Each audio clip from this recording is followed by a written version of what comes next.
Hello, fellow golfers. I hope you've managed to sneak in a few rounds by now, especially if you're up north like me. Well, my season kicked off in a unique style.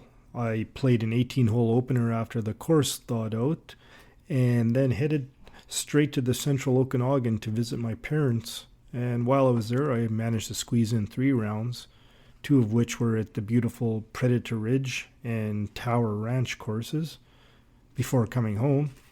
Then I squeezed in an evening 9 with my son Dylan during the week. Actually, a fun fact is I actually shot even par from the tips that night. Then came the big trip, 7 rounds in the South Okanagan, at courses that I can barely remember and haven't seen them in over 20 years. Preparation? Virtually none. Course study? Minimal. And let's just say that my evening poker games and the beverage count over the course of the week were, well, generous.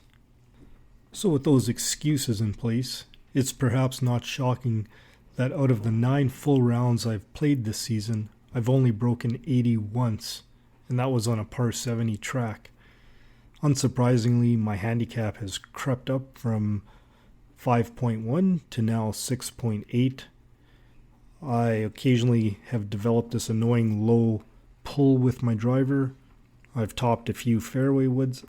I'm still getting comfortable with the new lab putter, and I haven't locked in my yardages with the new PXG irons yet. Simulator golf? Well, I thought I had it all dialed in.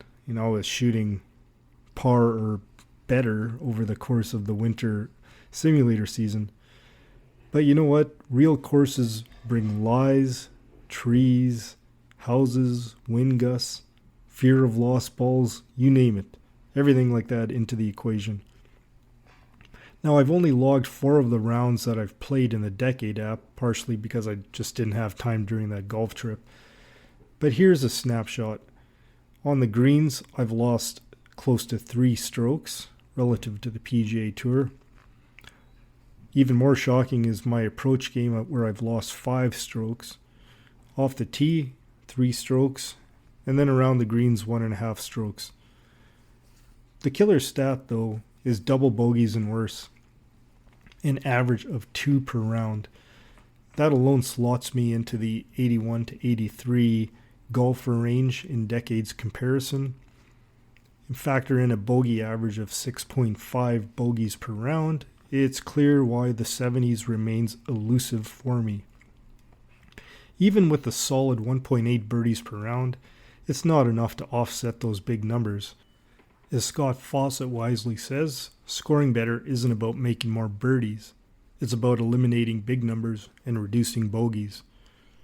On course, my buddies have also noticed a slight back to the old swing habits, despite these off-season tweaks that I've done. I suspect recently trying to chase extra speed and a faster tempo has invited those flaws back in.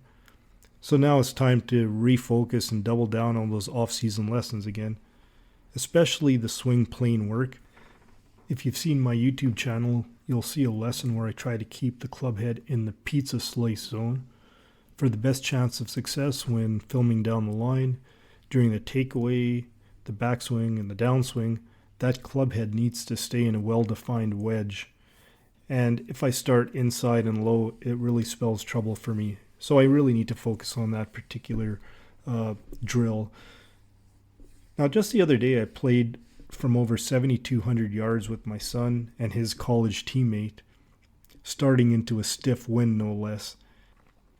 Unfortunately, after 13 holes, a downpour hit, as it usually happens at the farthest point from the clubhouse, and I hoofed it back about a mile through the cold wind and rain without gloves. I think I nearly got frostbite again. This happened to me about 12 years ago. So note to self, leave the gloves in the bag until July. Now on that 9 holes, I shot 44, which sounds bad on the surface, but that does include a triple bogey on 3 and a double bogey on 9. I think I played well in between those holes. Now clearly I need more rounds in these uncomfortable situations and conditions to build confidence in terms of where my club face is pointing at impact. And yes, I even got outdriven by 50 to 100 yards, but honestly, it was the control of my club that I cared about more. I really wasn't chasing distance or these long hitters, but maybe that landed in my subconscious somewhere.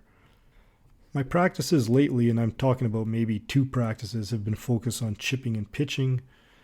So the next step I need to do is circle back to the fundamentals in my lessons with the irons and the drivers. My current plan, according to the lessons, is to hit a controlled fade instead of forcing a draw, something that I learned from my previous instructor. That really often led to hooks and big pushes. So my early season results, really now I'm getting a mix of pulls and fades, so sort of the opposite of when I was trying to hit draws. But I think more reps should iron that out. Mentally, I've worked hard to shrug off bad shots.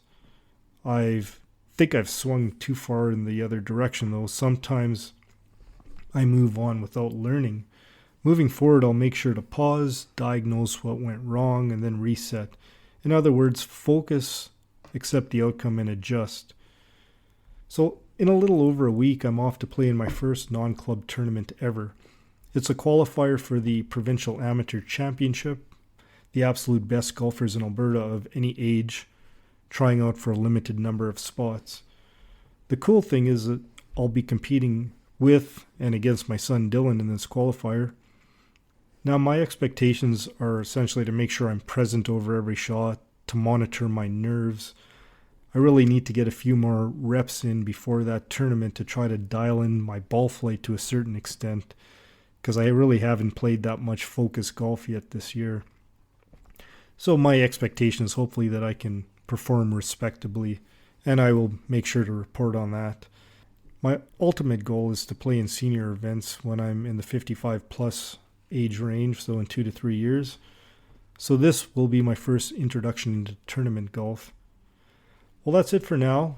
On this episode of Senior to Scratch, I'm off to play again this evening. No score goal, just clear focus, solid execution, and that all-important acceptance.